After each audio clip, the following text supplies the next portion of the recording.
Start. দাদা আজকে কি বিষয় নিয়ে আজকে প্রেস মিট ডেকেছেন যদি একটু বিস্তারিত বলেন। বিষয়টা হচ্ছে কোচবিহার জেলা ব্যবসায়ী সমিতি গতকালকে তারা আমাদের একটা চিঠি দেন এবং সেটা উল্লেখ করেন যে গোটা কোচবিহার শহরের ব্যবসার যা হাল, বিশেষ করে ভবানীগঞ্জ বাজার সহ আরও বিভিন্ন, যেমন দেশবন্ধু মার্কেট আছে, এরকম আরও কয়েকটা জায়গা আছে, যে এদের বেচাকেনা ভালো হচ্ছে না। তারপরে যেভাবে একটা খরা চলছে এবং 100 দিনের কাজ বন্ধ, স্বাভাবিকভাবে গরিব মানুষ ওখানে কাজ করতো, তার পয়সা পেত, তার বিনিময়ে তারা বাজার করত, সেটাও বন্ধ। এবং এই অবস্থার মধ্যে কোচবিহার জেলা পৌরসভা মানে তুগলুকি কায়দায় সমস্ত ব্যবসায়ীদের ট্যাক্স মানে অমানবিকভাবে তারা বৃদ্ধি করেছে।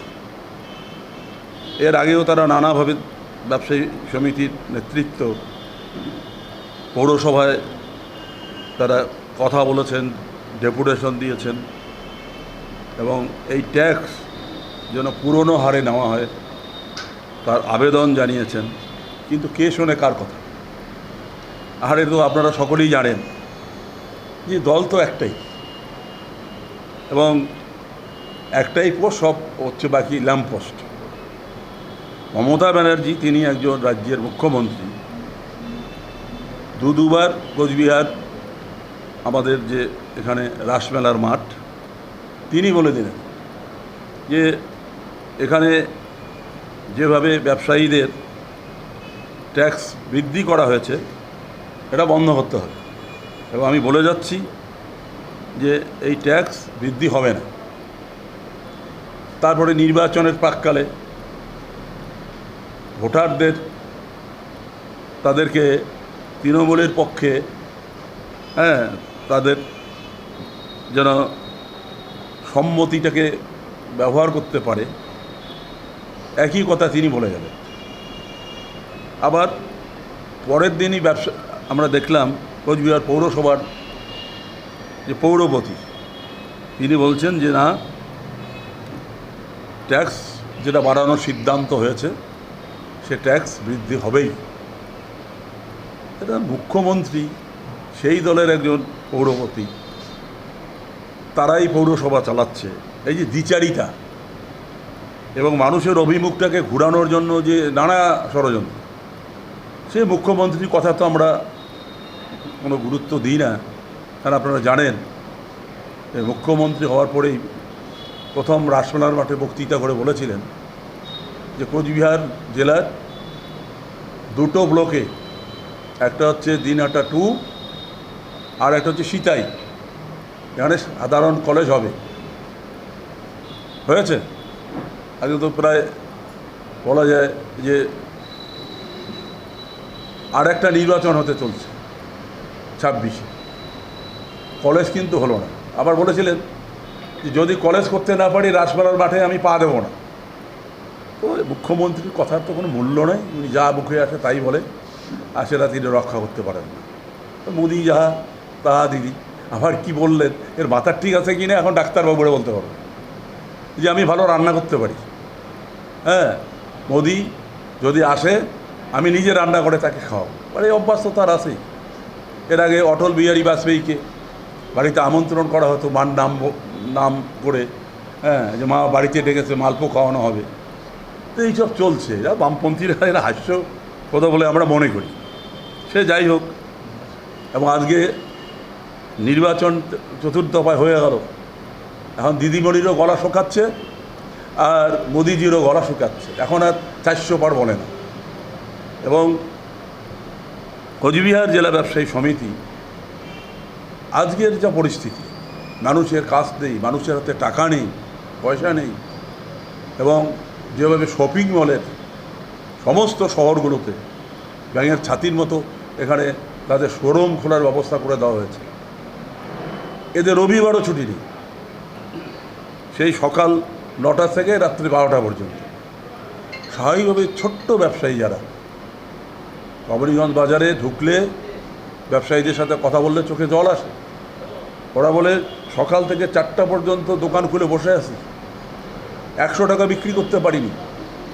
সেই জায়গায় দাঁড়িয়ে তৃণমূল কংগ্রেস পরিচালিত আজকের যে পৌরসভা চলছে, অমানবিকভাবে তারা যদি ট্যাক্স বাড়ানোর সিদ্ধান্ত নিয়ে থাকে এবং তার বিরুদ্ধে কুচবিহার জেলা ব্যবসায়ী সমিতি আগামীকাল যে 24 ঘন্টার বন্ধ দেখেছেন, আমরা আমাদের পার্টির পক্ষ থেকে মানে 17 তারিখ পরশুদিন আমরা এটাকে সামগ্রিকভাবে আমরা সমর্থন জানাচ্ছি। আমরা তাদের পাশে থাকব এবং আগামী দিনে এই আন্দোলন আরও তীব্র থেকে তীব্রতর করার জন্য যদি সিদ্ধান্ত হয়, তারা যদি আমাদের কাছে আসে, আমরা নিশ্চিতভাবে তাদের সঙ্গে থাকব। এই জন্যই আজকে আমরা আপনাদের এই সাংবাদিক বন্ধুদের ডেকেছি। আমাদের পার্টির যা বক্তব্য সেটা অন্তত কোচবিহার পৌরসভার মানুষ শুধু নয়, কোচবিহার জেলা ও গোটা রাজ্যের মানুষ আমাদের পার্টির যে বক্তব্য সেটা অন্তত তারা উপলব্ধি করুক যে আমরা মানুষের পাশে থাকি এবং মানুষের যেটা হচ্ছে স্বার্থের পরিপন্থী যখন কোনো শাসক কোনো সিদ্ধান্ত গ্রহণের জন্য তারা অমানবিকভাবে সিদ্ধান্ত নেয়, তার তীব্র বিরোধিতা আমরা করি জন্মলগ্নের থেকে। পার্টির এটাই হচ্ছে আমাদের দায়িত্ব। হ্যাঁ, এই তো চিঠি দিয়েছে, হ্যাঁ, তার ভিত্তিতেই আমরা সাংবাদিক সম্মেলন করে আমাদের পার্টির বক্তব্যটাকে পরিষ্কার পার্টির সমর্থন চেয়েছে। হ্যাঁ, আমরা অবশ্যই সমর্থন করি। না, আমরা মিছিলে যেমন সমর্থন করব, দরকার হলে প্রশাসনকে বলবো যদি কোনো অঘটন ঘটে, প্রয়োজনে আমরা রাস্তায় নামতেও পারি, সেটা পরিস্থিতি ঠিক করবে। কোথাও তো আমরা পক্ষে, আমরা তো বলতেইছি এটা অনৈতিকভাবে পৌরসভার সিদ্ধান্ত। মানুষ খেতে পাচ্ছে না, বেচা কেনা নেই। আরে একটা সবজি বিক্রেতা তার কত মূলধন, একটা চটি পেতে ব্যবসা করে, তার 30 টাকা ট্যাক্স প্রতিদিনের, তাহলে 1 মাসে কত হচ্ছে? সে ট্যাক্স দিয়ে ব্যবসা করতে পারবে? তার ব্যবসা তো বন্ধ হয়ে যাবে, তার পরিবারের খাওয়া দাওয়া বন্ধ হয়ে যাবে। এ কোন মানবিক দৃষ্টিভঙ্গি? অমানবিক। এরা মানুষের কথা ভাবে না, এরা নিজের ব্যাংক ব্যালেন্স, নিজের পকেট ভর্তি। এই যে শিক্ষকদের যে দুরবস্থা, আজকে টাকা নিয়ে চাকরি দিয়েছে, কেউ সাদা খাতা জমা দিয়েছে, হ্যাঁ, এ তো 26,000, এই যে আরেকটা আবার 59,000 আবার সেটা নির্বাচনের জন্য হয়তো দেরি হচ্ছে। এতে চোরেদের সরকার, এই এত শিক্ষিত ছেলেদের সর্বনাশ করে দিল। এটা সাদা খাতা জমা দিয়ে চাকরি হয়? মাননীয় মুখ্যমন্ত্রীর কি ভাইয়ের মেয়ে, সেও তো ফেল করেছে, সেও তো চাকরি করছে। অনুব্রতর মেয়ে ফেল করেছে, চাকরি করছে। পরেশ অধিকারী, সুনামধন্য আমাদের কোচবিহার জেলার তৃণমূলের মানে নেতৃত্ব, যেটা আগে বামপন্থী করত। অঙ্কিতার চাকরি আপনারা সকলেই জানেন। কারা এরা? কারা সরকার চালাচ্ছে? গোটা রাজ্যটা সর্বনাশ করে দিচ্ছে। আপনাদের মধ্যে একাধিক সাংবাদিক বন্ধু আছে যাদের MA পাস, B.Ed অনেক যোগ্যতা আছে, শুধু শিক্ষকতার চাকরি নেই। কৃষি দপ্তর, স্বাস্থ্য, খাদ্য, চাকরি হবে আপনাদের? আর যে সাংবাদিকতা করছেন, এতেও সংসার চলবে না। কারণ আপনাদের কথা কর্পোরেটের মালিকরা ভাবে না। নিরুপায় হয়ে, যেমন কর্পোরেটে অনেক MA পাস ছেলে মেয়ে, এই তো কন্ডেলাইটিস হবে, 10টার থেকে রাত 12টা পর্যন্ত দাঁড় করিয়ে রেখে বেচাকেনা করে, তুমি মরে যাও। আমার কর্পোরেট, আমার রিলায়েন্স, আমাদের এটা ফুলে ফেঁপে ওঠে। এর অমানবিক। এদের বিরুদ্ধে সকলের ঐক্যবদ্ধভাবে প্রতিবাদ করা উচিত। এই কথাটাও উল্লেখ করলাম। বাস্তবতা যা হচ্ছে, কেউ বাঁচবে না, রাস্তাই একমাত্র পথ বাঁচা।